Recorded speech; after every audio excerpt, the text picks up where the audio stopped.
Good morning, everyone. It's a pleasure to welcome you all to the third edition of the Anant Curatorial Forum. It's truly heartening to see such a thoughtful gathering of curators, scholars, artists, and cultural practitioners come together once again. This year is especially meaningful for us as we host the forum in Anant Art's newly inaugurated space here in Safdarjung. In some ways, this shift in venue also reflects the journey of the forum itself, from an idea and an experiment to a space that is gradually finding its voice and its community. The first two editions held at the India International Center were met with an overwhelming response. That enthusiasm has shaped and sustained this initiative, reminding us that there is both a need and a desire for spaces that allow for sustained, rigorous, and open-ended dialogue within the arts. When we began, our intention was to address certain gaps within the contemporary arts landscape in South Asia, particularly around curatorial discourse. Over the past few years, it has become clear that curating today extends far beyond exhibition making or display. It's a way of thinking, of framing knowledge, and of mediating between histories, urgencies, and publics. In the present moment, which feels marked by profound global uncertainty, ongoing conflict, and deepening fractures across political, social, and ecological spheres, the role of the curator becomes even more complex and perhaps more necessary. Questions of context, responsibility, voice, and ethics are no longer peripheral. They are central to how we imagine and practice culture. Over the next 2 days, our 6 panels will engage with some of these concerns through diverse perspectives and practices. I hope this forum becomes not only a site of discussion, but also one of listening, where disagreements are productive and where new ways of thinking can quietly take root. I would especially like to welcome our speakers, many of whom have traveled from across India and the wider region, and also those joining us virtually. We are deeply grateful for your presence and your willingness to share your work and ideas with us. To the students, academics, writers, artists, curators, and researchers in the audience, thank you for being here. Your engagement is what gives this forum its energy and its relevance. Ultimately, we hope that what begins here does not end here, that the conversations, questions, and connections extend beyond these 2 days and continue to shape our practices in meaningful ways. With that, I would now like to invite Meera Menezes, our director, to deliver her opening remarks. Come, Meera. Thank you, Mamta, for your generosity and support in hosting the third edition of the Anant Curatorial Forum. I'm especially excited that we can do so at the new Anant Art Space. As Jibesh Bakshi remarked to me the other day, it is good that discourse and practice are brought together here. Thank you to all the speakers who've accepted our invitation to participate, and all of you in the room today who've taken the time and trouble to attend. For some time now, we've been living in a polycrisis era. Whether it was the global pandemic, the climate emergency, the economic headwinds, or the wars that have erupted post the pandemic. I personally hope that we would have used the time during the pandemic to reflect on how to rebuild a better world. But the opposite appears to be true. How do we curate in such times? What are the urgent issues that need addressing in our curatorial work? I hope this forum over the course of the next 2 days can generate fresh perspectives and open up new ways of thinking, interrogating, and being with the world. I also hope that the forum again provides a safe space for 2 days of discussion, debate, and dissent.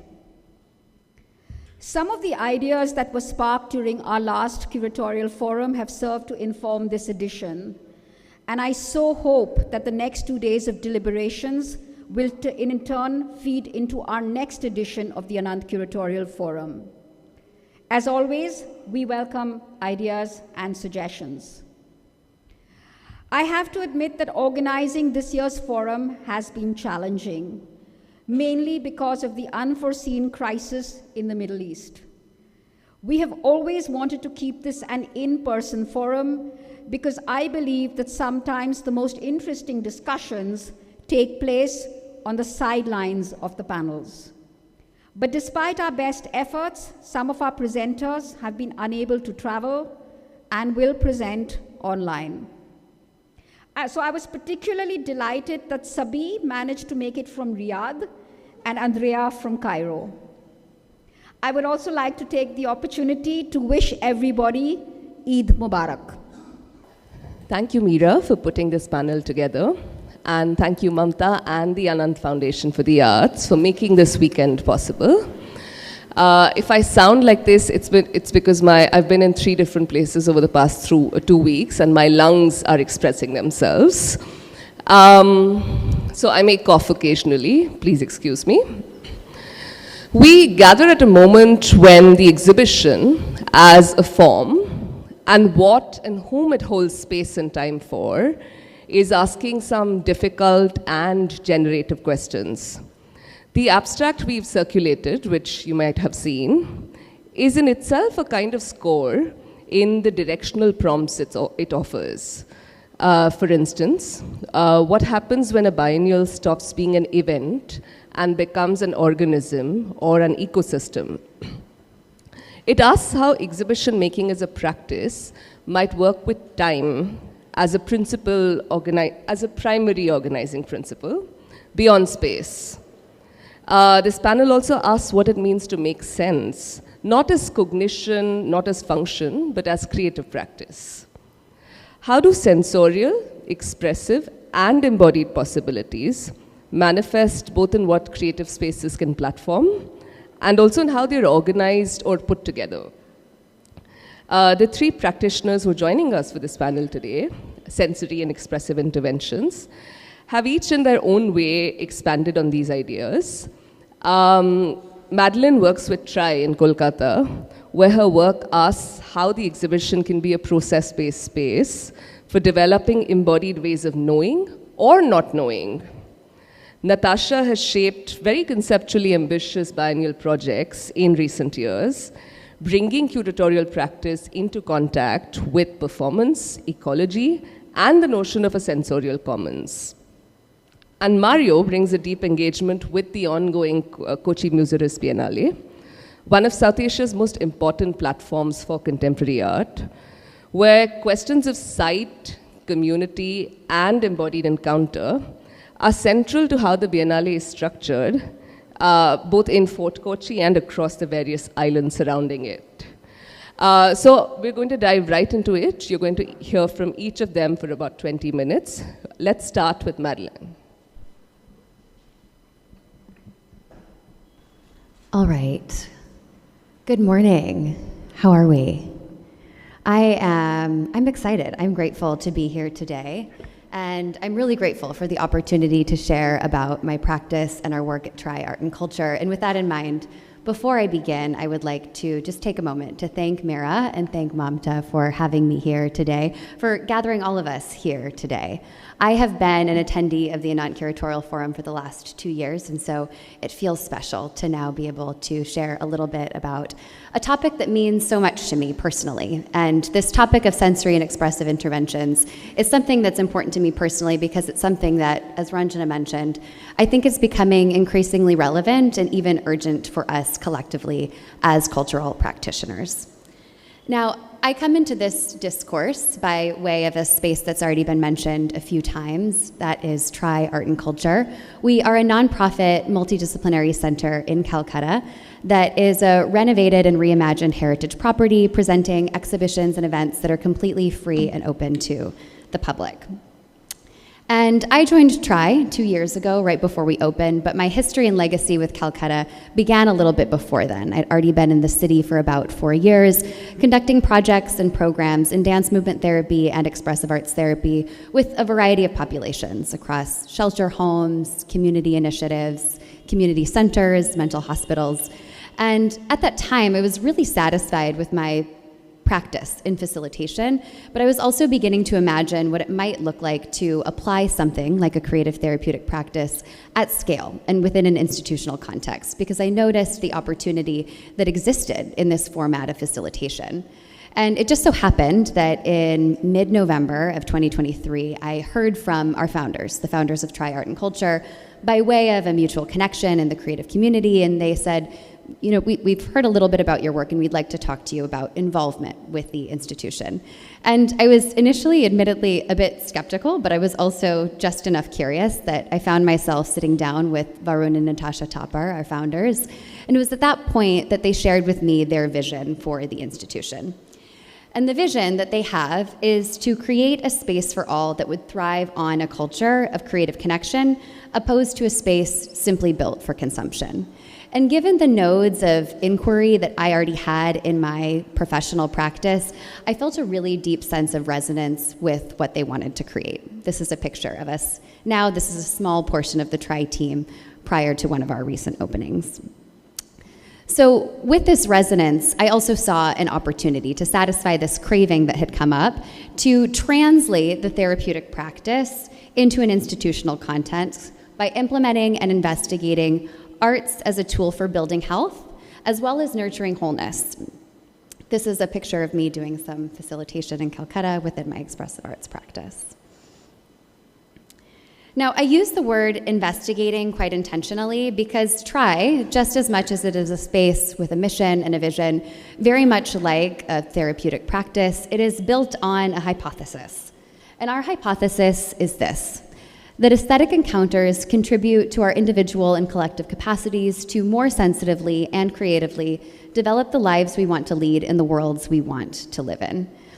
And this comes from one of the really foundational perspectives of expressive arts that really guides our work, which is that art and life are analogous. Or another way that we can say this is that all of life is a creative act.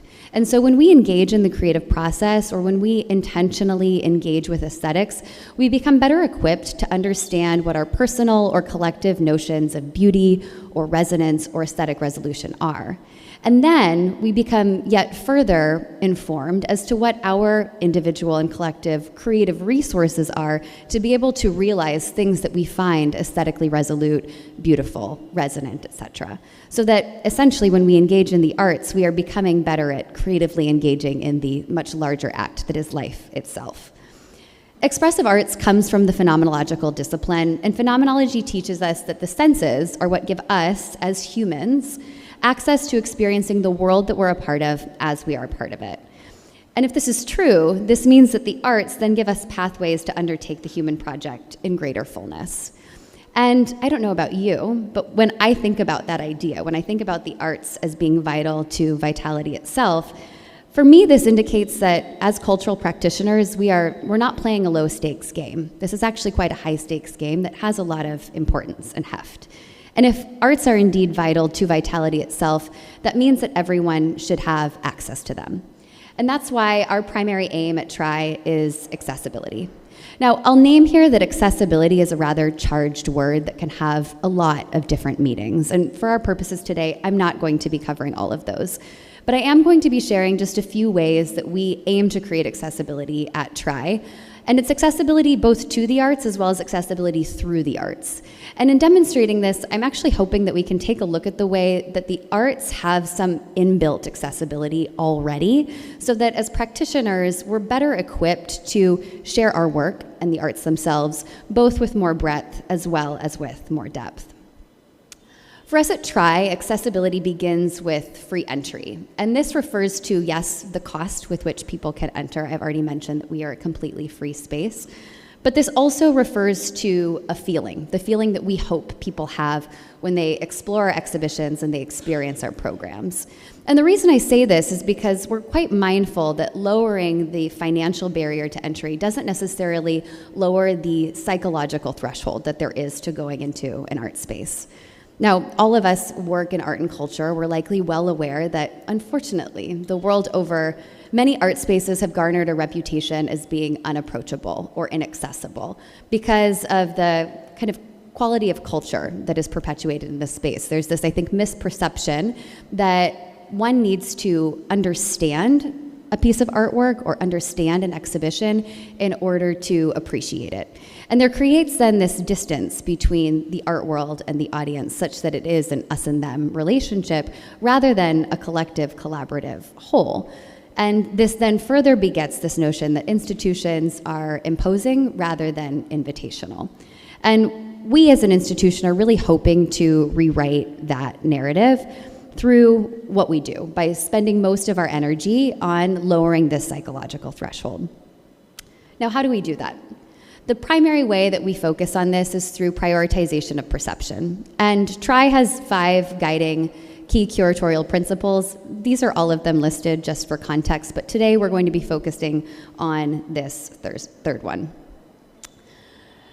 Again, as cultural practitioners or artists yourselves, you likely know that the arts exist to be perceived sensorially. That's why that artists make sculptures, they make soundscapes, they create images and poems. And if this is true, it makes me wonder, it makes me beg the question, why does our sector treat the curator as interpreter? And why do we rely so heavily on walkthroughs and wall text to convey a body of work which perhaps more often than not is already equipped or designed to speak through itself through form, texture, light, color, tempo, timbre, all of the phenomena that make an artwork or an exhibition what it is and give it its sensorial identity? Art communicates sensorially, but we so often speak back to it or about it through what I see as cognitive didactics in the exhibition space, instead of really allowing the aesthetics to lead the narrative. So my proposition today, or what I'm advocating for, is not that we do away with augmentation, such as wall text and walkthroughs. If you've been to TRI, you know that we really appreciate what these can provide to an exhibition. But it's to ask, what if, in addition to those augmentations, we developed exhibition that also included sensory points of entry and really used aesthetics as a starting point for the exhibition experience?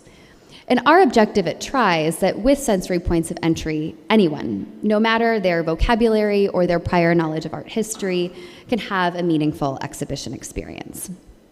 And the main way that we do this is by treating our galleries as process-based spaces, rather than simply as display destinations or the terminus of an artist's expression.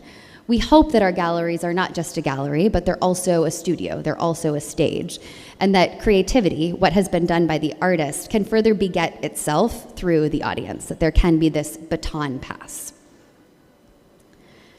For me, what's really interesting about this proposition is that instead of then needing to get what an exhibition is, visitors or viewers instead have the opportunity to quite literally make sense of a display using their own sensory faculties. And I think this is important because what I'm advocating for is not a lack of understanding of exhibitions or a lack of cognitive connection to content. This can still occur.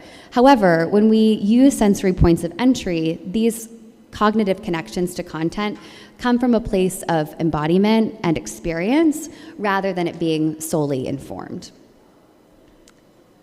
So to talk about this a little bit more specifically, I'm going to share about the way that we have been experimenting with this at TRI. As you've heard, we are an institution of a modest 2 years, and so we're definitely still playing with various formats of ways to engage our audiences and develop exhibitions.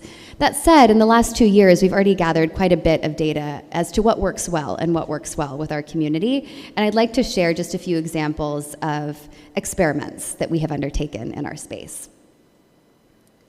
And I'll begin with an image, or you're looking at an image here, of the exhibition Cities Built Broken by Sudhir Patwardhan. We were very fortunate to partner with Vadera Art Gallery to travel his work to our space last summer. And for this exhibition, we developed an IP called Invitations to Try Art. We decided to get a little bit punny with our name. And I'm showing you this image of the install because you can see where these small plaques on either side of the painting are. I want to demonstrate just how kind of delicate and even restrained an intervention like this can be while still having really robust content and impact. And we're going to now take a closer look at what these interventions looked like. This is an example of one of the placards that was posted. We included just 6. We're a multidisciplinary space, and so we chose to provide prompts that also reflected the various disciplines in our space. This was an invitation to write poetry in response to Sudhir Patwardhan's work or in relationship to Sudhir Patwardhan's work. But we also had interventions that invited drawing. We had some digital interventions that invited contemplative photography as well as voice recordings. And when we developed this, I'll intimate that I drew pretty directly off of my expressive arts training and even overlaid what might happen in a session to this process that is laid out step by step here. And the primary point that I'll highlight in this example is that first step. One of the things that's really important in a creative therapeutic process is something that we call sensitizing. Now, we are engaging with the senses no matter what. It's almost funny to talk about sensory engagement because the sensorial, whatever sensory faculties we have, are always at work. We're always hearing, seeing, smelling, tasting. That's all happening. But because it's all always happening, we're not necessarily aware of it. So by creating a baseline of sensory awareness through sensitivity, we then poise the participant or the artist to then enter the creative process. So this always begins with some sort of sensitization that perhaps brings people in touch with an attractor. What do you see? What do you notice? What stands out? What shapes, forms, colors are you most drawn to? And gives a real emphasis on the phenomena. We then move on from the attractor to then kind of getting rid of the blank page. What words can we come up with to create a word bank, and then how can we move into the poetic process? This is an example of, I know that we won't be able to take a close look at the text, but just as a brief example of a visual arts prompt. And then here are 2 examples of the ways in which people chose to respond to each of these prompts. For this particular intervention, the invitation was we provided postcards to our visitors, and the invitation was to be able to take them away, but some people wanted to leave their postcards for the community to see.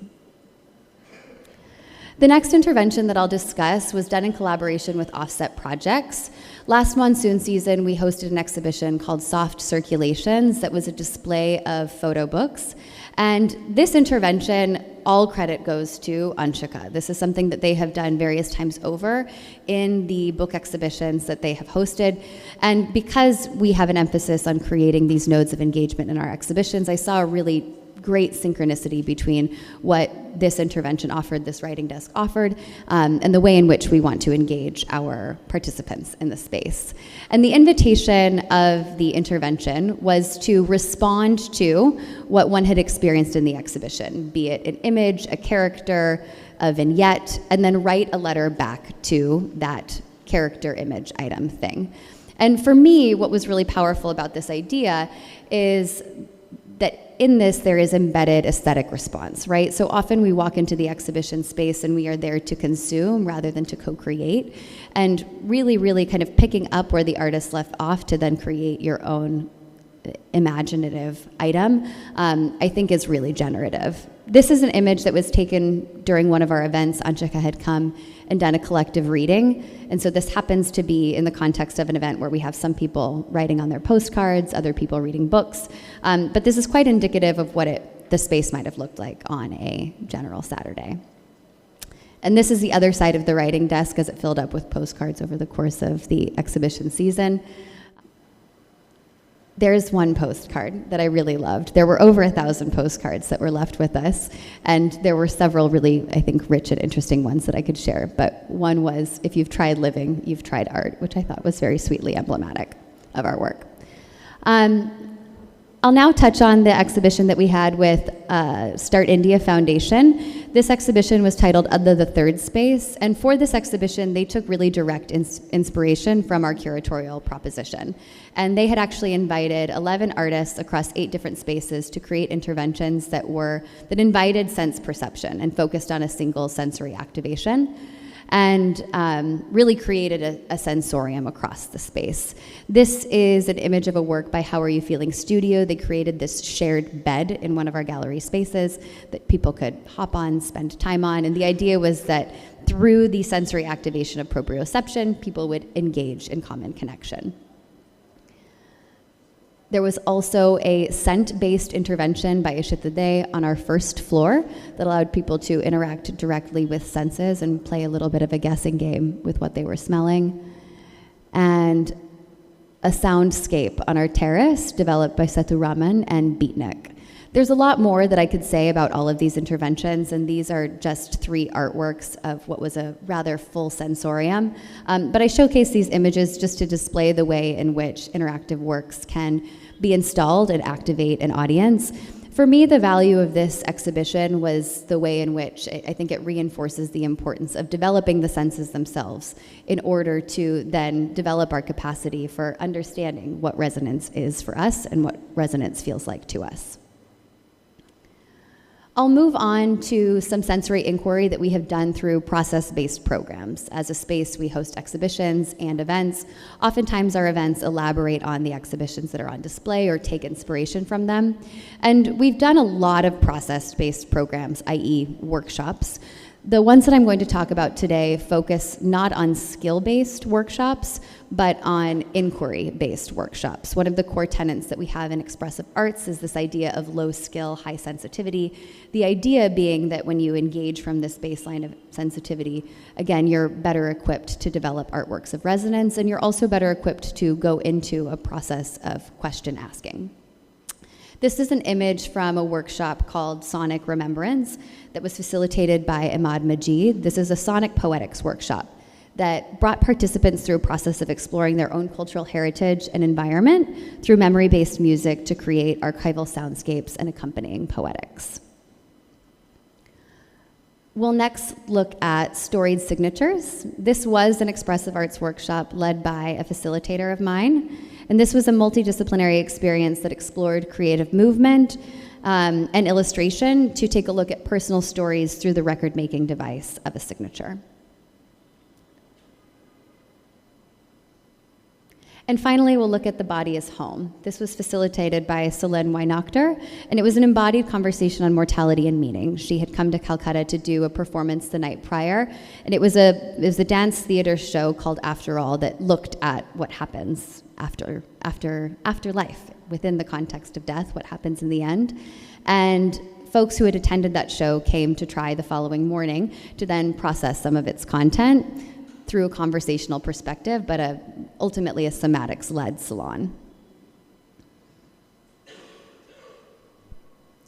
As we work toward a place of closure, I'll share just a couple of outcomes and learnings. First, what's been really meaningful for me is that by bringing this approach to exhibition making to our space, we have indeed, in just our modest 2 years, been able to cultivate a diverse audience. We see arts connoisseurs coming through the space, but we also see the art curious entering the space as well and coexisting with one another. And when both of these audience avatars arrive to us, we notice that people are really ready to enter as participants, enter as viewers, and they're prepared to engage in the space. I also think it's important to note that engagement really increases when there's a dedicated space for response in addition to materials. This is something that we learned from Anshika's intervention and that I'm interested in implementing moving ahead. Perhaps most importantly, however, for me, what's really special is that this has transformed our galleries from a space of institutional authority to a site of communal, creative, and collective embodied meaning making. There are several, 1 minute, great. There are more things that we want to try. I'll perhaps just leave this here for consumption and for you to maybe read quickly and take in, because what we want to try are also things that I hope that we can try as an ecology at large. To bring us to a place of closure, I will end with this quote by Rebecca Solnit. She states, "The stars we are given, the constellations we make." And I think that if we're interested in the idea and practice of making sense through embodied and expressive ways of knowing, this quote is a very helpful metaphorical guidepost.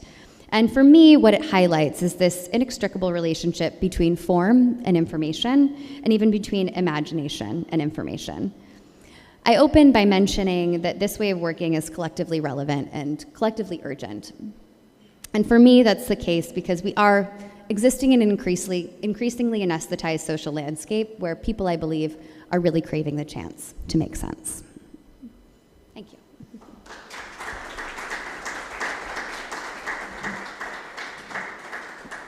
Thank you.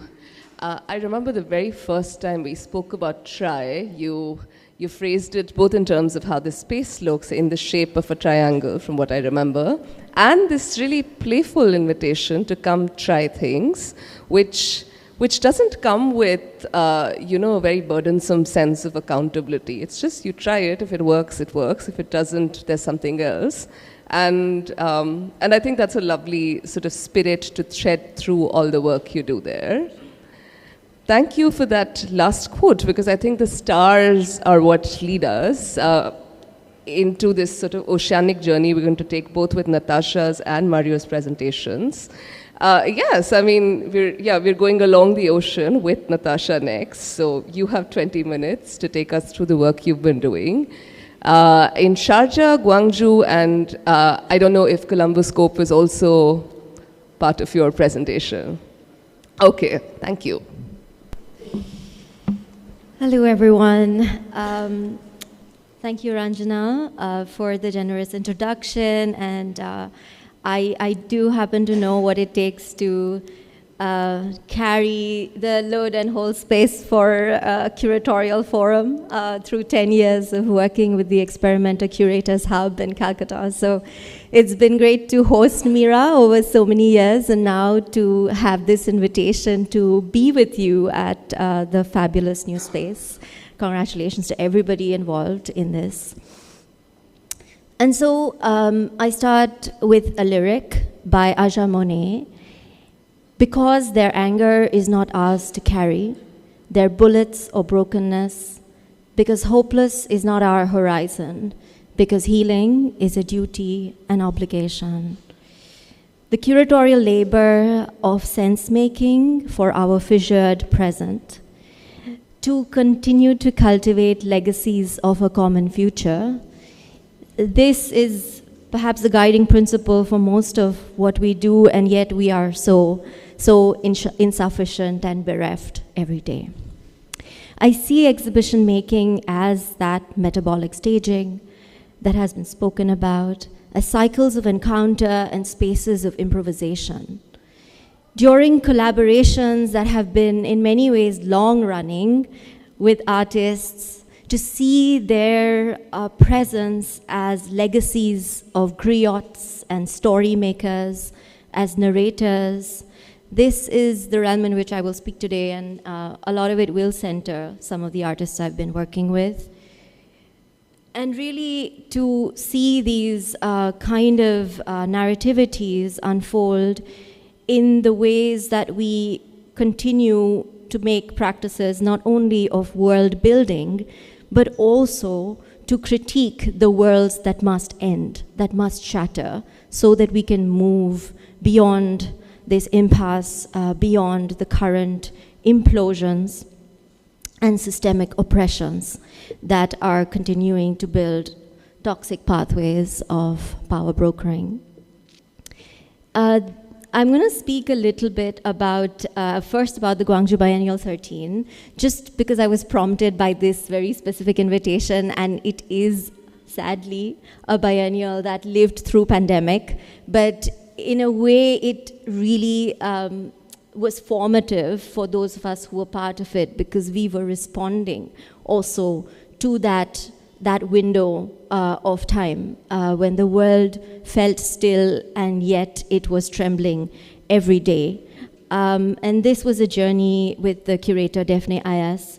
Minds Rising, Spirits Tuning was exploring the coexistence of creative, revolutionary, cosmological and spiritual intelligence in an era of machinic learning and algorithmic violence. And again, as I say, it feels more and more pertinent as we face AI slop and clickbait and right-wing trolls and autonomous weaponry, to really probe this spectrum of the extended mind and to reconcile the cosmotechnics of our present day with heterodox and communal systems of knowledge. We asked, where precisely can organic intelligence be found? To what extent can it be pursued in the human brain, but also in the heart? Because the word for intelligence in Korean, it resonates with the term for the heart, to approach the world through the heart. A lot of the practices that we worked with, particularly in this case, the Gwangju Biennial Hall is always the central venue. As some of you may know, it's like a large airport hangar. It's a very cold place. And so I just want to share a little bit of the way we considered embodied practices through this particular space where, as Madeleine was saying, in this case, the biennial was for the first time. This entire ground floor was free to access by the public. It was also drawing from sacred and traditional architecture of Korea. So if you look, there's this kind of giant bench that runs through the entire hall on every direction. So it becomes a path for circumambulation, but also of a procession. There are spaces to sit, to rest, to gather, which we did, despite the conditions around us. And for this, we worked with the fantastic architecture, Diogo Passarino studio.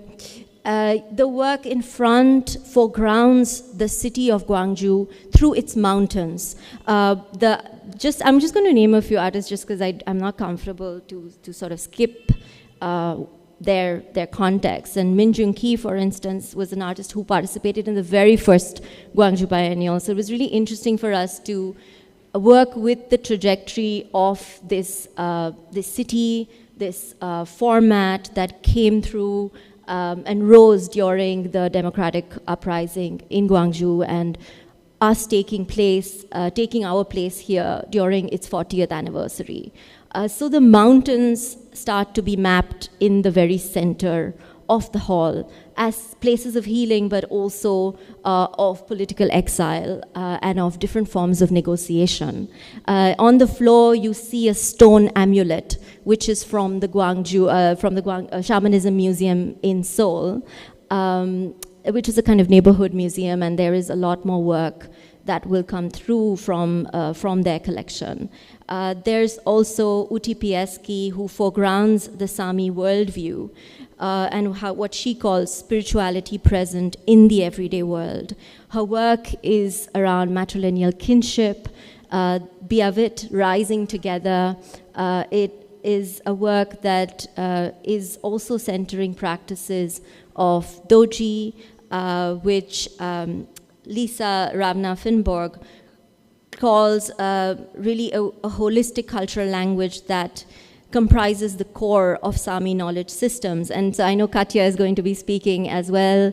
And so these indigenous worldviews, how to bring them together in relation to the kind of technocratic aesthetics that are also interplaying, and yet also think from a context like Korea that is very heavy with the legacy of militarism as well as American imperialism, and at the same time is constantly also hosting shaman ceremonies and ways of gathering that are coming from a very different lineage and historical framework.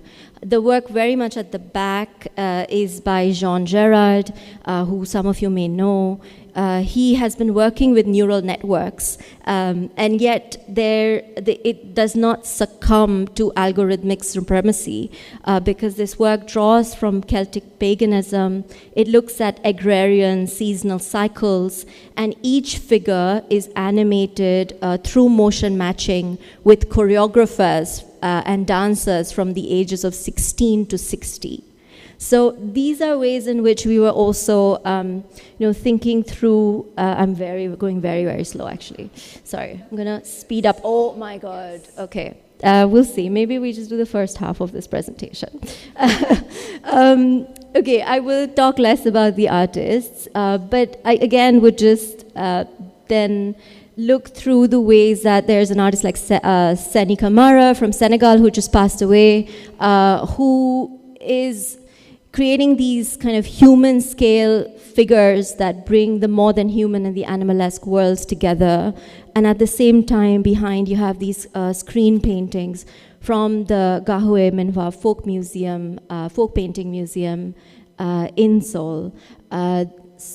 Afro-Brazilian artist Sonia Gomez, thinking through structural violence and the textile industry, and behind these paper-cut gods and deities, again, from the Shamanism Museum. So these juxtapositions were really present throughout the biennial, and for us, this was a way of moving through different kinds of periods of the politics of biennial aesthetics, and sort of really challenging the kind of exhibition making practices that we saw around us in Korea.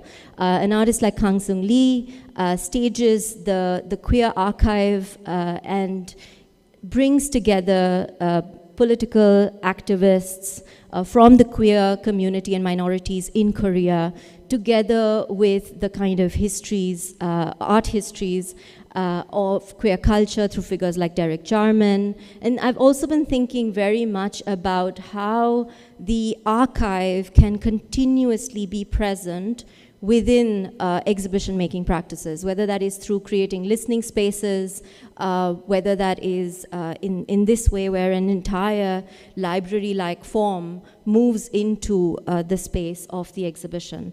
I know that Alia is here again, a precious colleague and friend. We work together on the Sharjah Biennial. So I will just go into the ways in which I was thinking through this very recent exercise in biennial making from Sharjah, a city that I have been returning to for a decade, and really thinking about what it means to conceive to use this platform to bring together itineraries of kinship and exile, to think critically about host and guest relationalities across contiguities of land and water, to carry, which was the title of our biennial, and I won't go too much into the detail of the overall concept, but for me, really drawing from Indian Ocean life worlds, from maritime cosmopolitanism, was very, very crucial part of this curatorial mandate. And this is a particular work, again, by a fantastic artist from Sri Lanka, based in Toronto, Rajni Pereira, who will be at the next Venice Biennial. She makes work here in the Baitul Sarkar building, which is an over 100-year-old space, and these are water wells that are sitting at the heart of this building. And the water well for me has been, the step well, has been a major inspiration to think about ancestral memory, to think about redistribution and recirculation of living knowledge, as well as anti-systemic histories. And so this kind of femme-bird hybrid that Rajni creates also takes us from the mythic past into a feminist collective future. Cassie Namoda is an artist who draws from her Mozambican lineage, and this particular painting, which is made on a dhao sail that you see here is on the rooftop of another such building that is over 100 years old. And it faces really the Sharjah Creek, where there are dhaos setting sail into the waters. So these ideas really are very, very much part of the kind of economic and trade histories.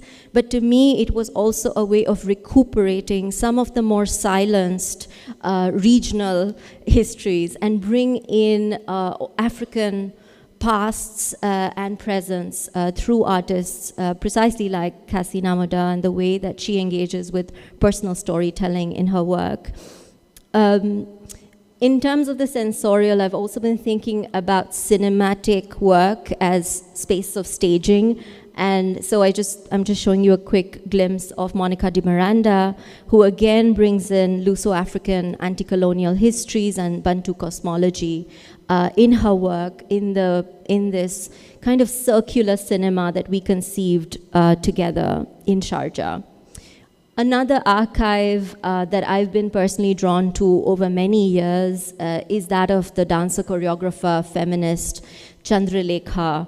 Her poetry, her lectures, all of which have been very fragmented, and the over 10 productions that she realized throughout her lifetime. We really brought together these photographs of rehearsals by the seaside in Madras, where she has her studio space, a space of learning, of gathering, of performance.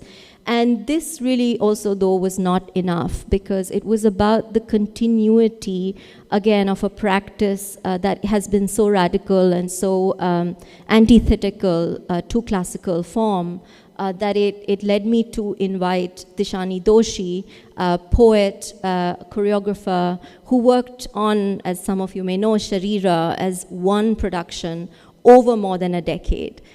So what it means, right, to kind of be in rehearsal for this much time in a space that is so fast-paced, including the space of exhibitions, where we sort of are we're expected to launch ourselves into this marathon. And so Tishani's performance, Nyasa, which is the first that she did after Chandralekha passed on, was this way of treating her mentor as this primal ancestor who she calls forth, who she summons forth, and makes this offering also in her journey as poet choreographer.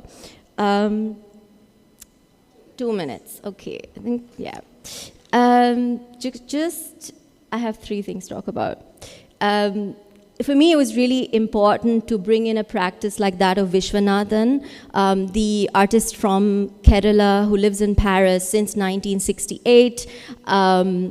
The tantric mandalas that have been so crucial to his upbringing, coming from a family of Vishwakarmas, really led me to think about how to design this space, again with Diogo Passarino, where we created this kind of triangular cinema for his films of the 5 elements, and also showed the first works that he carried with him to Paris in a kind of a smaller triangular space. So it really almost creates this metaphysical ground upon which we sort of stand and are again slowed down to kind of reckon with these fiery and earth tone canvases. And also, there is a shot in a film, I'm talking too much, but there is a shot in one of Vishwanathan's films where Chandralekha is on her rooftop rehearsing. And these kind of synergies have been really, really crucial to think also within one exhibition about artists who have these relationalities, who are passing on a lineage. Risham Sayed, for instance, had created this wheat field in the middle of a space. So the wheat growing in the middle of desert. There's so much daring and boldness in that. In the way in which she also thinks about the Punjabi poetry of her father, Najam Hussain Syed, and sings it in this particular space.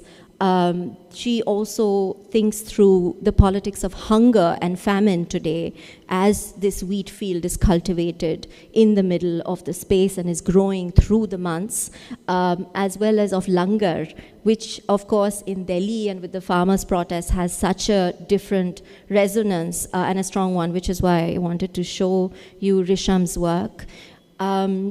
The last two practices, Aziz Hazara from Afghanistan, I just felt that this is, he's an artist I've been working with for more than 5 years now, and this particular series, I Love Bagram, draws from the Bagram Air Base, which is the largest Soviet first and then NATO-led air base, military base, in maybe even one of the largest in the world.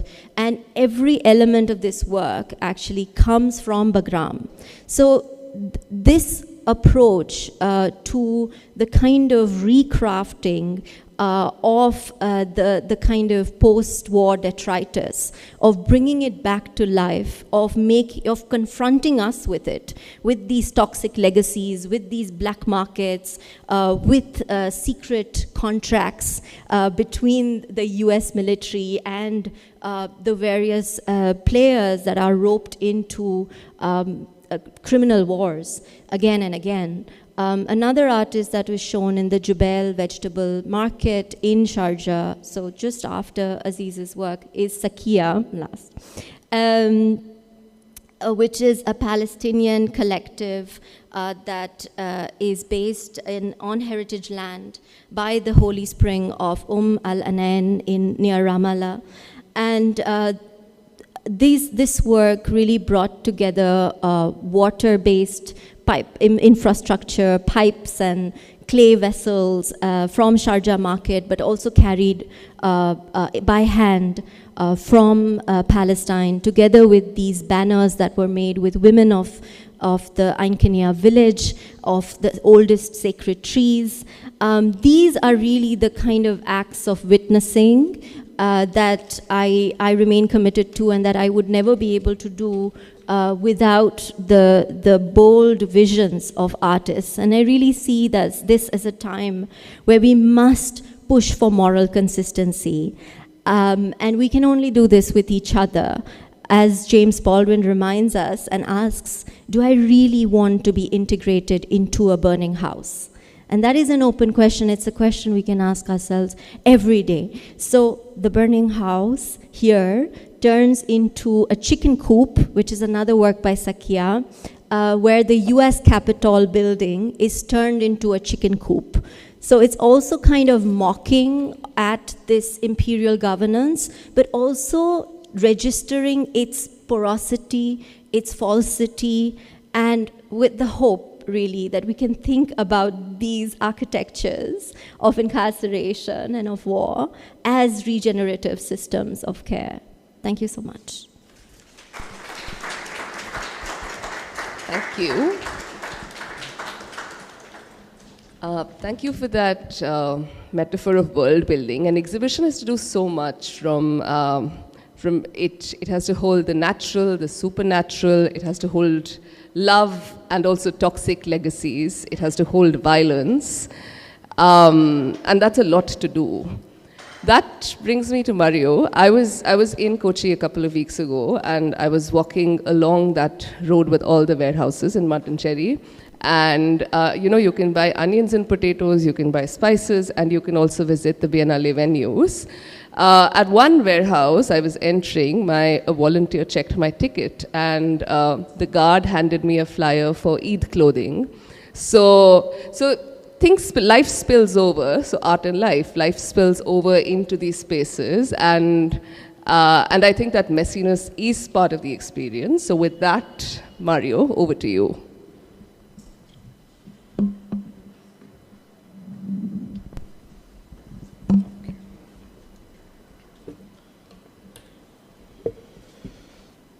Hello everyone, and my gratitude to Mamta and Meera and the team at Anant, Prachi, Kanika, and everybody that has helped organize our time here today. I'll be working through some ideas, and then I think Nikhil will work through some ideas. So between the both of us, I think we will cover a large part of the biennial.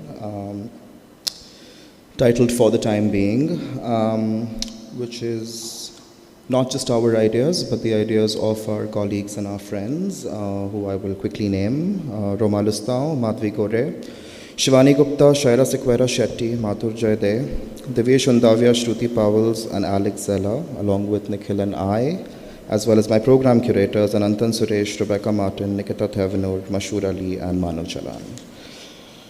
Okay. To start today, I think just wanted to work through some of the conceptual questions that we started thinking about as a community of artists and curators based in Goa. For us, a large part of thinking about this exhibition was to workshop these ideas. So each one of us kind of came from different positions, and then we would like sit for long hours and go through ideas and artworks and readings, and it took a year of our time, and then we spent another year locating ourselves in Kochi and kind of getting to understand the landscape, its possibilities, its limitations, and then how do you work that into the curatorial framework, but also how do you bring institutional work, all the invisible work that goes on behind the scenes, and how do you make that visible? So for us to move away, in some sense, from this like very Western idea of a ready biennial to this idea of a biennial in progress, of an incremental biennial, of a biennial as an accumulation.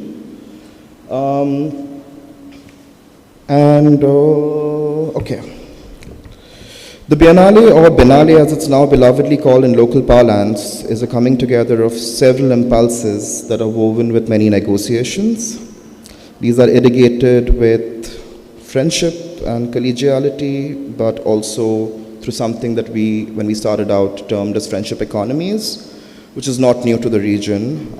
Friendship economies have long survived artist-led independent initiatives in the Global South, and for Nikhil and I, as with many artists in this edition, these spaces were formative. To define friendship economies is to look at the several international artist gatherings that occurred in the region in the 90s, even when there were little to no resources.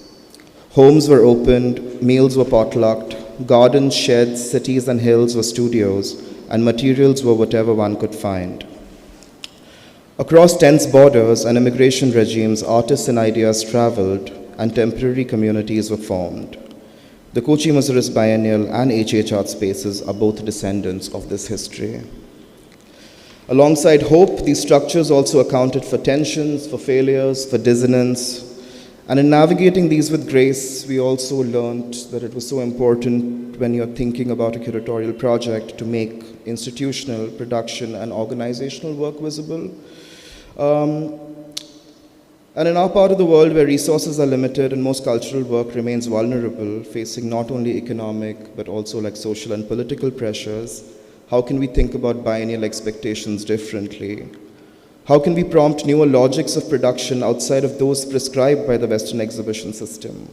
How can a biennial situate itself in this time where a genocide of the Palestinian people continues alongside attacks on sovereign nations that violates international humanitarian law? How can the sensory be an awareness of our present? How can it instigate active empathy or collective action, or even personal action for that matter? In these times, can a mindful usage of material resources and scale unlock a new imaginary of abundance in a fast depleting world? We started to look at the biennial as more than a singular central exhibition event, and instead think of it as a kind of an ecosystem where different kinds of forms and formats coexisted. And moving away from the centrality also kind of helped us feed from one event into another, one format into another, and artists organically started to come together across all formats, be it the international exhibition, the Students' Biennale, the Invitations program, or even the Collaterals program.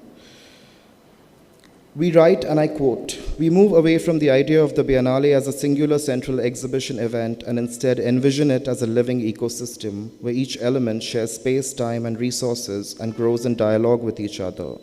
This rootedness allows us to resist the pressures of the conventional biennial model as a finished spectacle and instead shape something that is evolving, responsive, and alive."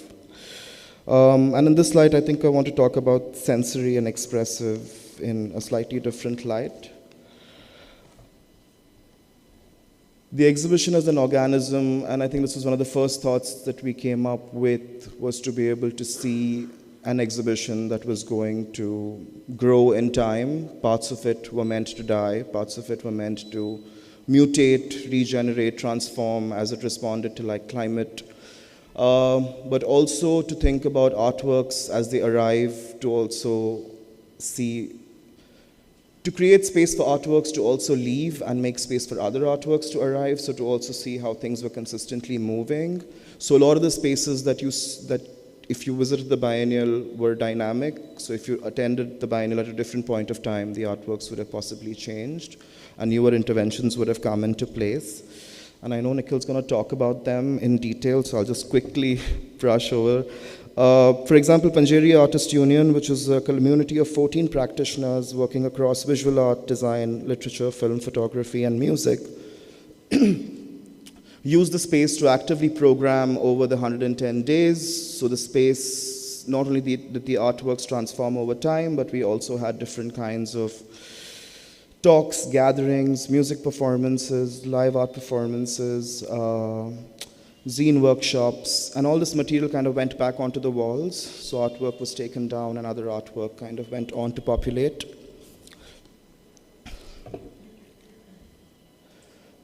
And in another corner of the island, in the invitations program, we had Alice Yard, which for this edition has presented an instigator's handbook for play, friendship, generosity, and autonomy, which is 20 years worth of their work, and what they've learned is now coming into a publication of the different kinds of fugitive formats that you can use, not just for survival, but also for friendship. These formats are now written down almost as like recipes or methodologies that people across the world in different contexts can adapt. And even in this space, for that matter, we started out with a few works, and over the duration of the biennial, we've had artists come and populate the space. So it has slowly grown. So it was also partially a residency space, but also a space where we are now going to host, for example, an Alice Yard Lime, which is essentially a gathering over drinks and food and people listening to music from Trinidad and Tobago. Two kinds of accumulation. The first accumulation was for us to say that, okay, we don't want to reinvent the wheel, and we want to move away from this impulse of starting or imagining this biennale from scratch all over again.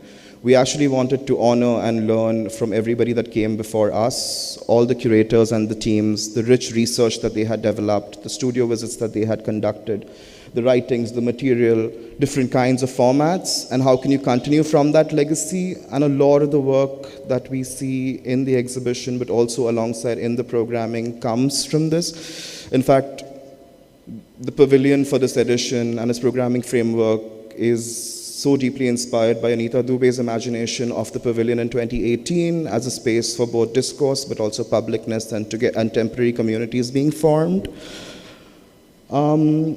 And then again, in another corner of the island, you have this little printer by The Packet, which is an informal collective based in Sri Lanka, just spouting these printer poems.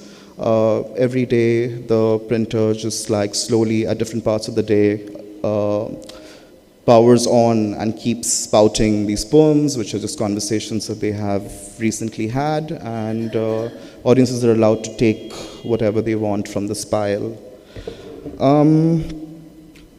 I want to just come back quickly to two more performances. Yeah, okay. So I'm looking at Nikhil, sorry. So Hallucinations of an Artifact by Mandeep Reiki kind of brings to focus this 4,500-year-old, 10.5 centimeter tall dancing girl, a bronze figurine from the Mohenjo-daro settlement of the Indus Valley civilization, which was actually excavated in 1926 from the Sindh. Since its discovery, the figure has borne the weight of multiple political claims tied to national and art histories. Reiki's performance imagines other lives for the dancing girl as she travels through time from the excavation site to a museum and then to a nightclub. And it takes on the energy of a child, a warrior, a dancer, and a friend. Central to this choreography is the deconstruction of the Tribhanga, which is this pose, which we see in classical sculpture, but also the dancing girl is said to be the first image of this pose. And they reinvent the Tribhanga to create a space within it to play, fight, rest, and dance freely. Here we also see the word hallucination in the performance title, which is borrowed from AI, where you see the glitch, and you also see how AI responds to insufficient information or incorrect data, and that kind of plays in the background whilst the performers are performing or not performing. In Pepper House, we have this work by Jompet, Kusvidananto, which is the Ghost Ballad, and this brings together two traditions, the Fado music that you find in Kerala and Goa, and how it connects to Kerongkong music brought by the Portuguese sailors to the Indonesian port cities in the 16th century. He explores how the colonial trauma and resilience are preserved through these songs and performances, which again goes back to our initial concept note, where we were thinking a lot about how do you challenge these majoritarian state-prescribed histories by histories that are embodied, by histories that are passed on in forms of ritual and tradition, but also that are encased in stories and songs and rumors and remakes, to also look at the lush possibility of falsities as well as legends. Each of the musical forms that plays into the space carry sentiments of longing and tied to the historic experiences of the ocean, of migration, displacement, and disillusionment. Again, in absolute silence, you hear the ghost ballad slowly play an instrument, and at some points in the day, you can hear the echo of Nadia Rebello, who is a Goan singer that sings Fado, and the Indonesian singer Givang Chopo. How much are you on time? 8 minutes left, okay. Two things I think were key to us. One was to think of the exhibition as a form that we are consistently making sense of as audiences.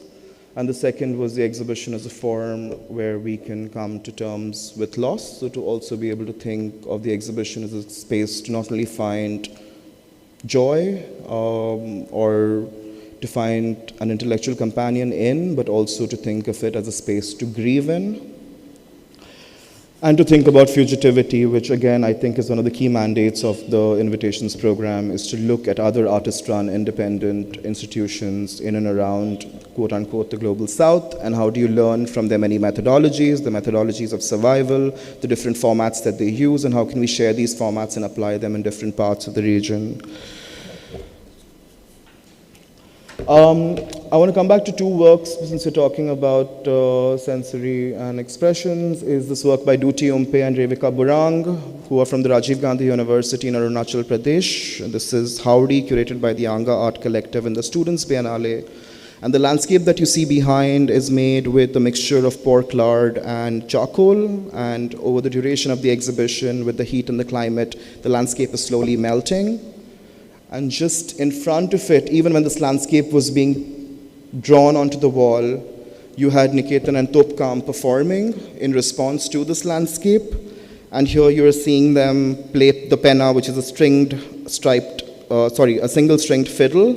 The first song that they sing is the Hijing Hirao, which is an ancient Meitei poetic text that looks at the felling of a tree to produce a kind of a canoe.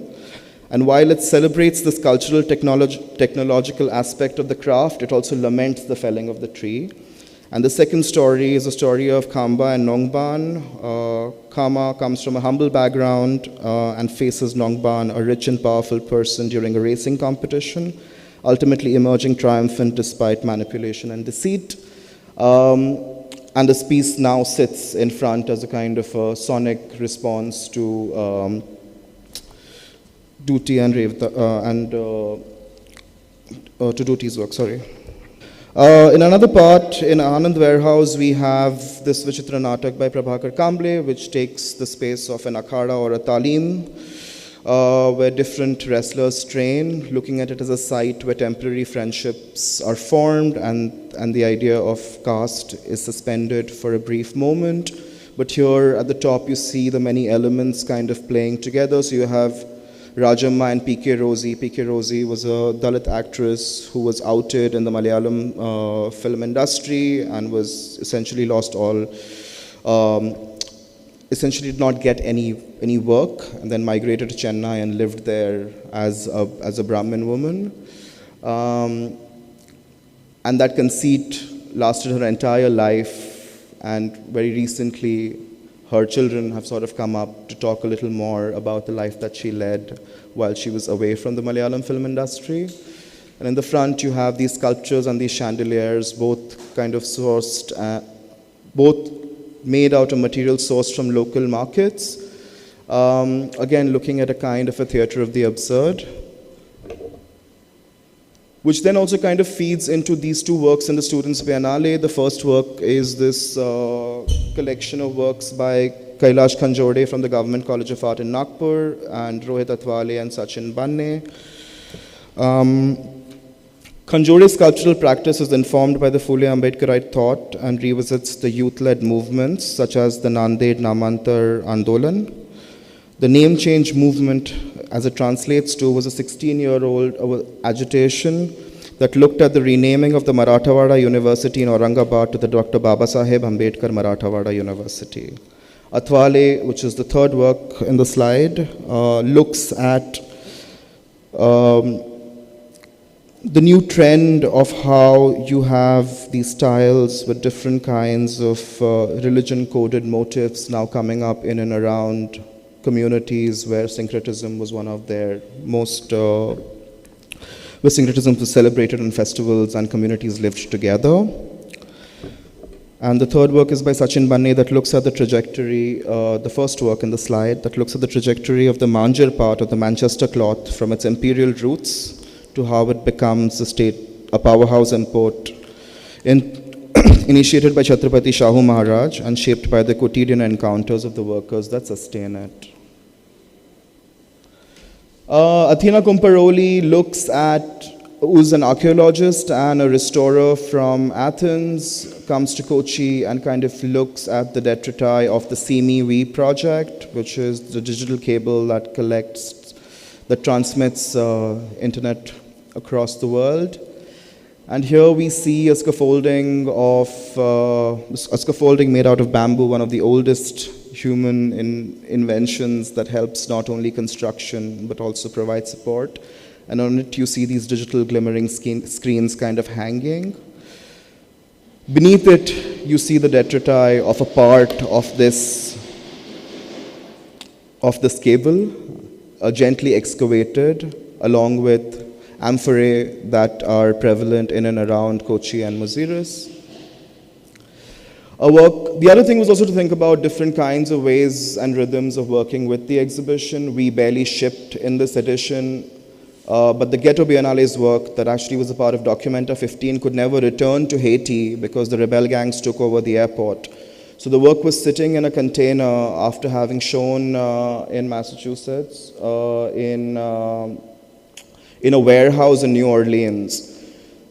After a lot of bureaucratic paperwork, etc., this work started to move on the 12th of December by sea and arrived in Kochi in mid-February, and then was kind of opened and installed, and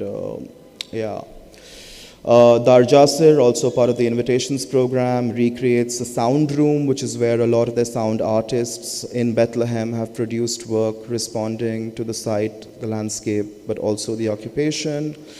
And you can just walk into this room, lie, and listen to a lot of these sonic propositions that just like fill the air. Another work from Students' Biennale, the Panopticon, looks at surveillance architecture, and here, as you walk in, you're being watched, but also the people who are watching are being watched from the outside. So it also looks at the idea of privacy and digital space, especially in educational institutions. Okay, a restaging of a stage trial by Koj and Zulekha Chaudhary takes the form of an exhibition where we see a lot of the scenography hand-painted, and a lot of the ephemera from the different trial projects make it into the exhibition space. Also looking at how can we reimagine or re-experience the detritus or the remains of a live performance, and how does it translate into different forms of memory. And finally, I'll just leave you with this image. This is Daniel Godinez Nivon's work from the residency project, and what you see on the screen is the vanilla plant. Daniel looks at the colonial travel of the vanilla plant from Mesoamerica to Kochi and how it moves away, to Kerala, sorry, and how it moves away from its authentic context. In Mesoamerica, it is pollinated by the stingless bee, but in Kerala, you have loads of people that hand pollinate these plants, so it's also an act of care. So a seeming act of violence of this displacement of this flora also produces a different ethic of care, and I think this is a good note to end on. Okay, thank you.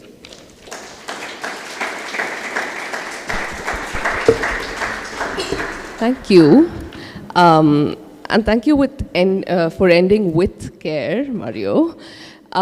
We have about 15 minutes for questions. So I just have one question to fill that awkward silence while all of you think of questions, after which we're going to open this up to the audience. Is that okay, Meera? Yeah. Yes, of course. If you have questions for each other, this is the time for it. Yes. My question to each of you is, to all of you actually, is in choosing how you seed an ecosystem, what ideas or ways of doing things do you let go of? And I mean this in a generative way, almost taking your cues from the organism, in how it sheds something and how it needs to shed something to make space for new ways of doing, for new embodiments.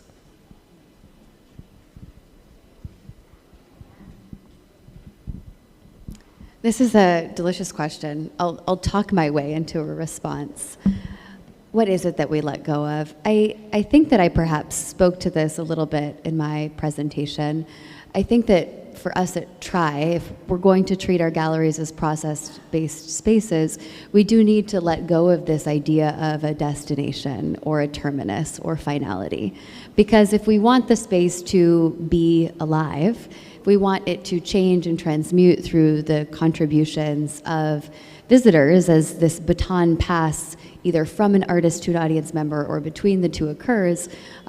We do need to, I think, allow this concept of a perfect final product to fade. And that doesn't mean that we do away with our standards of execution. We can have a really beautifully executed space that doesn't need to result in sterility. It can still create a context of creative fecundity. I want to use this as a prompt to share a little bit about some of the structural conditioning and goals for Columboscope, which is a platform that I direct in Sri Lanka. It is a festival, it's a mentorship platform with a small team of cultural organizers. And it's been a huge learning curve for me to learn from and be within this kind of space of self-organization in parallel with better resourced and projects and where the infrastructure is a given. And I think working from the south of South Asia in Sri Lanka, what we are constantly affirming to ourselves is how to continue to perform, by creating different economies, by creating systems of redistribution, by channeling resources in a way that the outcomes bear a sense of freedom, because there is otherwise a kind of frozen hegemony even within the art world, where there's this kind of tacit understanding of where the expectations lie. And in a context like this that has endured decades of war, there is a will, I think a collective will to produce differently and to confront the odds, along the way. And I'm really grateful for that possibility. I think there are a lot of takeaways here, and I think for Kochi particularly, because we also underwent a kind of a restructure process to also rethink like who we are, why are we doing this, and what position do we want to speak from. I think one of the first things for us was that whilst for the first 10 years we were learning a lot from the international biennials of the West, I think it was important for us to, in a way, think that Kochi is in fact one of those sites where one of the first forms of internationalism was harbored, right? Every imagination, be it the arrival of like the Apostle Thomas, or be it like Muziras's relationship with the Mediterranean, or with Rome, with Persia, with Southeast Asia, there was already so much that was happening way before the first colonial caravel sailed. So how do you speak to international ideas in regional tongues? And which is where I think one of the most important things that we wanted to do was to think about translation and to think about a lot of practices, a lot of history, both art and otherwise, that are encased in the vernacular. The second thing was to think of the Biennale, what it truly is, a public exhibition, so to also be able to think of the diversity of audiences that are going to access it, and for them to have some form to kind of respond to or associate with. And within that, to again think about not commission again anew, but to support an existing practice, to support a project that was already underway, or to allow a kind of a space for artists to test an idea that they've always wanted to test, and it's okay for failure to happen and then to try again. I think a great key learning from Coach, I don't know if Pooja's here, but like, you know, like a space that allows you to try something, fail, and then try again, you know. And I think these are all the takeaways that we were trying to kind of bring into the exhibition particularly, and yeah. Thank you. Yes, in the interest of time, I think let's open this up to the audience. And if you have observations emerging from, you know, what you heard from each other, I think that can come through while we engage with this audience. Are there mics we can pass around? Okay. Questions? Hi, thank you very much for today's presentation. I have somewhat a general question. What is the most radical curatorial act you can imagine today? Something perhaps you always wanted to do but was never able yet? I'll clarify that I come into this conversation from more of a directorial position, and that includes and is accompanied by the curatorial. So when I think about kind of my larger dreams or visions and what I would be interested in doing from a curatorial practice perspective, it begins modest. We're a new institution, and so far we have been driven by the internal curatorial interests of our team. I'm really interested in building a curatorial practice that includes the voices and interests and even questions of our audience. And what I think would be really beautiful and incredible is if instead of just surveying the people we work with, we went into arts-based inquiry to really ask ourselves, what as a community are we interested in exploring?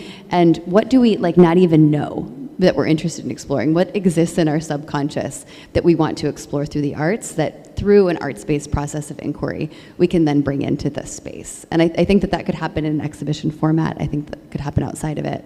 I acknowledge that it's slightly idealistic in nature, but I think it would be really, really beautiful to inform what we do aesthetically through aesthetics themselves. I actually just want to use this space to mention a project that has been more recently kind of makes me feel like there is room for breakthroughs in what artists do. It's an initiative called Arka Kinari, which is a sailboat that has been restored, that has a former life as a fishing boat, but also as a vessel made during the World War time, and it is now on sale currently. Also amidst all of these wars, it's docked in Yemen. It is led by cultural organizers turned seafarers, and we had the great joy to really mobilize and co-organize their journey from Indonesia and Malaysia to Colombo. where they docked at Port City, which is a Chinese development project that has changed the map of Colombo. And I'm just saying all of this because I really believe that we are in this bigger process of reckoning with what is possible. And while I figure out what is the most radical act, awaiting, I think, like I've been constantly saying, it is about recirculation of resources to see how we can create reserves, not only for ourselves, but for those who are on these journeys. And I'm bringing up Arka Kinari because we're praying that, they're safe as they travel through the Mediterranean. I guess two radicals there. First would be this idea of the radical rest. To also think about, and I think we've kind of had that moment between the last edition and this one, where we had a year off to just sit and think and reimagine something, to look at its history, to look at its past, to look at everything that worked, didn't work, but to look at ideas that were so beautiful but just remained in paper and could never be fully achieved, and then to kind of bring that into this edition. And the other is, of course, the idea of radical budgeting, where how do you, with whatever little resources we have, how are we able to share that with other people, literally? And which is what the Invitations program essentially did, was that we were able to share our programming pot, with 10 other institutions from Central and South America, from Africa, South and Southeast Asia, and that was some level of satisfaction, I would say, some achievement with that. But yeah, these ideas, I think we're always thinking about these ways of, and also on a somber note, I think radical death, for institutions and for projects to know that, okay, 5 years worth of work is good enough, and to die, or to transform into something else. So to consistently think about relevance and not to drag a dead cat on, but yeah.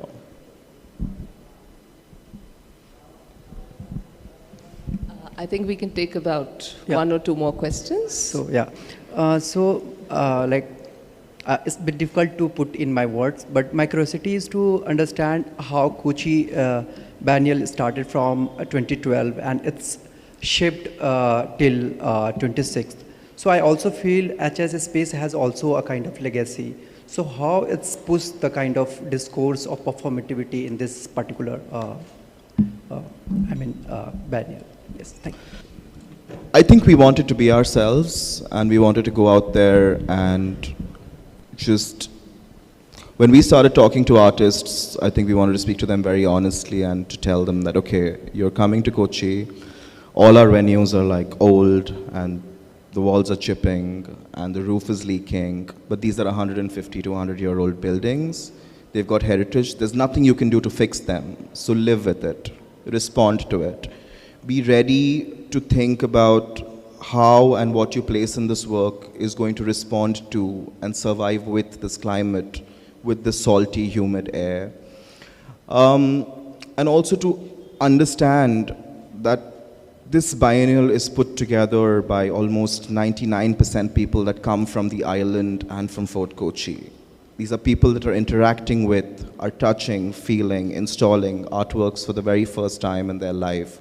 And they do it with so much joy and passion that we wanted them to be a part of the process. So one of the things that we did was we workshopped a lot this time with the artists. We invited them to take long-term research visits, almost like residencies.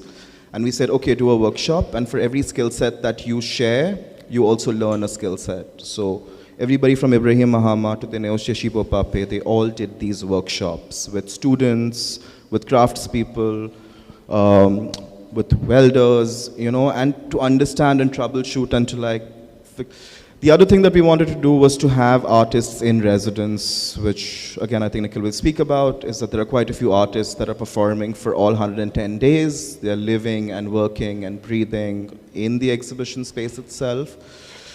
And then to think also about this performance, live art, sonic art, drawing as in terms of movement. So which is the other thing that I was also kind of dwelling on, was this idea that we wanted we wanted things to leave, like nothing to be stagnant, you know, like people have to, and it was so beautiful because artists open out their spaces to other artists.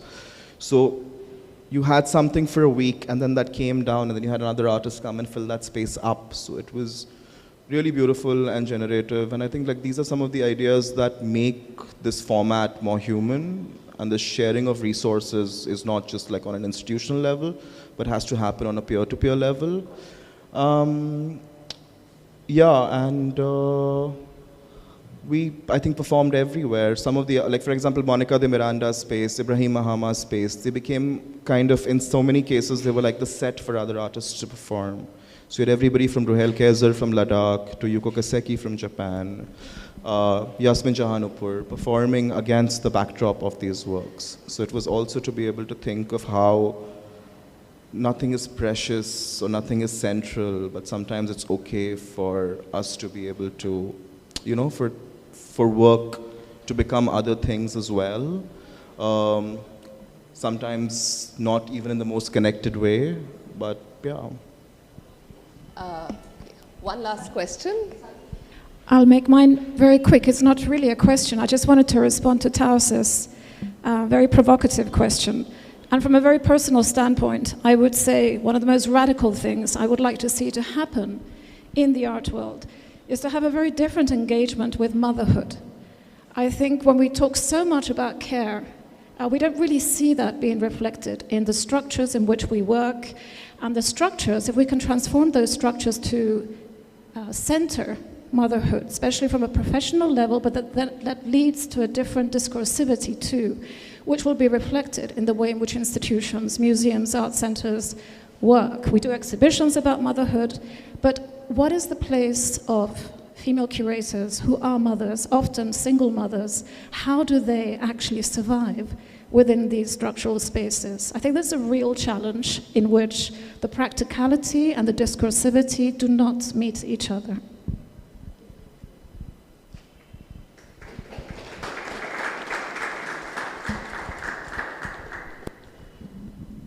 Thank you for that. In the interest of time, can we take more questions, or should we?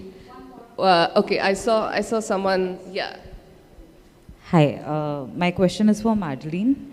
Regarding your thoughts on the sensory and therapeutic spaces and their role in bringing communities together, which groups of people do you see engaging most with such spaces, and how much do you think the architecture contributes to making them truly accessible? What was your name? I'm Monica. Nice to meet you. Thank you for that sensitive question. I appreciate this because this is something that we think about quite a lot at TRI. We say that we're a space for all. And we're mindful that anytime you have a breadth of audience, the game is against you a little bit, right? The advice is always to have a niche. But we really do believe that the arts are what make us human and help us tap into what's human, and therefore we should indeed have a diversity of participants in our space. So far, we have indeed seen that diversity. We have folks coming from across a wide range of ages, but in particular, we do have a very large Gen Z contingency. And these are young people that are coming in from, yes, within Calcutta, but also from neighboring districts that commute in to take part in what we're offering in the space, which I think is really special, because what most of them are telling us is that this is their first time really encountering an art space and seeing what an art space can be for them and mean to them. That said, we're really mindful that, especially in a city like Calcutta, having an open door policy doesn't necessarily mean that everyone will feel a sense of comfort walking through that door. So our first 2 years have been really focused on what we can do for the general public.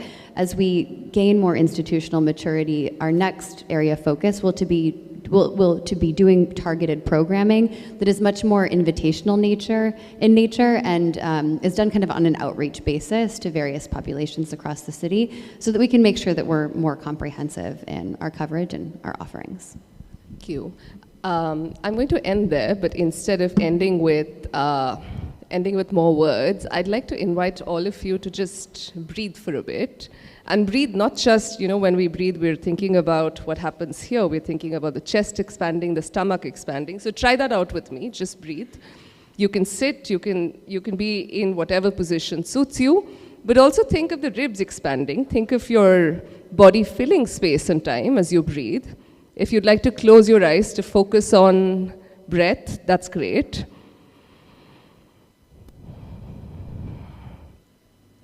And just be attuned to the sound of people breathing around you, behind you, in front of you.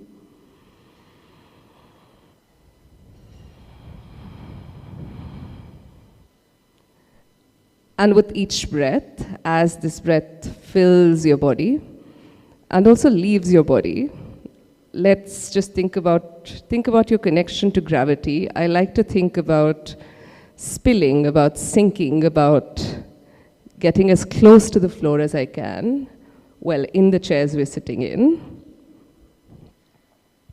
So what is the most relaxed position you can find on your chair at the moment in breath?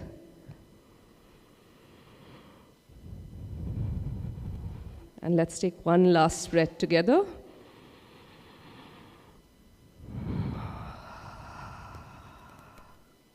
With that, thank you. Thank you to all three of you and to this wonderful audience for getting us started today.